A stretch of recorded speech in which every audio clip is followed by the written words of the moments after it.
আজকে আমি কাঁচাগোল্লা মিষ্টি বানাবো। এই মিষ্টিটা বানানো এত সহজ যে একবার বানাবে সে বারবার বানাতে চাইবে। আর খেতে দারুণ হয়, খুব একটা মিষ্টি হয় না। যারা ধরুন অল্প মিষ্টি খেতে পছন্দ করে তাদের কাছে কিন্তু খুব প্রিয় হয়ে যাবে। প্রথমে দুধটা গরম করে ছানা কাটিয়ে নিলাম ভিনিগার দিয়ে, এরপর জল ঝরিয়ে রেখে ছানাটাকে ভালো করে ধুয়ে নিচ্ছি, যার ফলে ভিনিগারের গন্ধটা চলে যাবে। এরপর কিছুক্ষণ এইভাবে রেখে দেওয়ার পর ছানা থেকে এক্সট্রা জলটা বেরিয়ে গেছে, তবে বেশি শক্ত করবেন না ছানাটা যেন নরম থাকে। এরপর ভালো করে একটু হাতের সাহায্যে মিশিয়ে নেওয়ার পর দুভাগে ভাগ করে নেবেন। একটা অংশ আপনি একটা বাটির মধ্যে রেখে দেবেন, আর একটা ভাগে অল্প চিনি দিয়ে মাখবেন। চিনিটা যে যার পছন্দ মতো দেবেন। মিষ্টিটা আমি অল্প চিনি দিয়েছিলাম, আর অল্প আরেকটু বেশি দিতেও পারেন, অসুবিধা নেই। ভালো করে মিশিয়ে নেবেন যেন চিনি গোটা গোটা না থাকে। এইভাবে হাতের সাহায্যে মেখে নেবেন। আবার অনেকে গুঁড়ো চিনিও ব্যবহার করেন, সেক্ষেত্রে আরও অসুবিধা হবে। তবে এইভাবে মেখে নেওয়ার পর একটা গরম কড়ার মধ্যে আঁচটাকে একেবারে কমিয়ে দেবেন।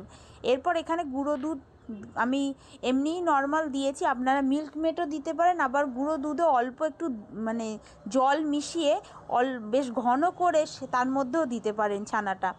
এরপর দেখুন মিশে গিয়ে এইরকম হয়ে গেছে। এরপর অনবরত কিন্তু আমি নাড়ছি, আর আঁচটাকে একেবারেই কমানো আছে। নাড়তে নাড়তে দেখবেন ছানাটা এইভাবে উঠে আসছে, ছানাটা রান্না করতে হবে এইভাবে। দেখুন একেবারে শুকনো হয়ে যাবে, যেন জল জল ভাব নাই, একদম যেন না থাকে।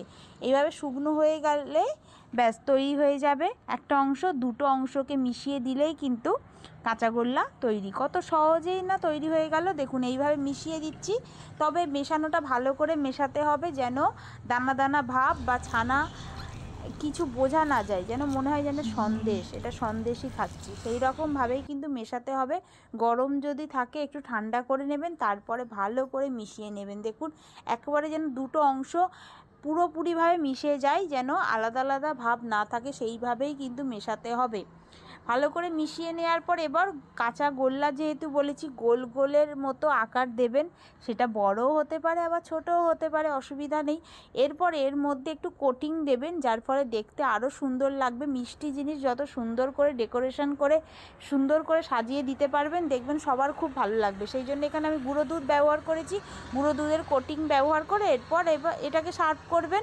খুব সহজ পদ্ধতিতে কিন্তু এটা বানানো হয়ে যায়। কাঁচাগোল্লা মিষ্টি একবার কেউ যদি বানানো শিখে যায়, আর বানানো শেখাটাও খুব ইজি, তাহলে কিন্তু সে বারবার বানাতে চাইবে।